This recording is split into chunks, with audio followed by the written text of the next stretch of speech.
அனைவருக்கும் வணக்கம்.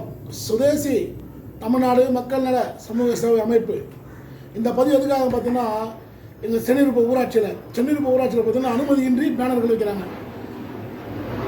அதாவது எங்கேயுமே, அதாவது ஊராட்சியிலும் சரி, வீடியோக்கிட்டையும் சரி, எங்கேயுமே அனுமதி வாங்குறது கிடையாது. வாங்காமல் பெரிய பெரிய பேனர்கள் வைக்கிறாங்க. இதனால் மழை காலங்களில் காற்றடிக்கும் போது முறிச்சிட்டு கீழே வந்துடுது, மிகவும் சேதம் ஏற்படுத்துது.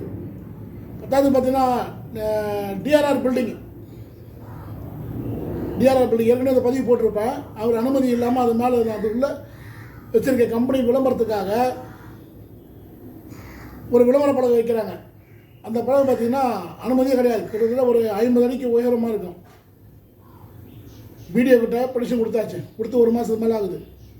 இன்னும் எந்த ஒரு ஸ்டெப்பும் எடுக்கலை. அவங்க வந்து நோட்டீஸ் கொடுத்துட்டுன்னு சொல்கிறாங்க, காவல் நிலையத்தில் புகார் தெரிவிச்சுன்னு சொல்கிறாங்க.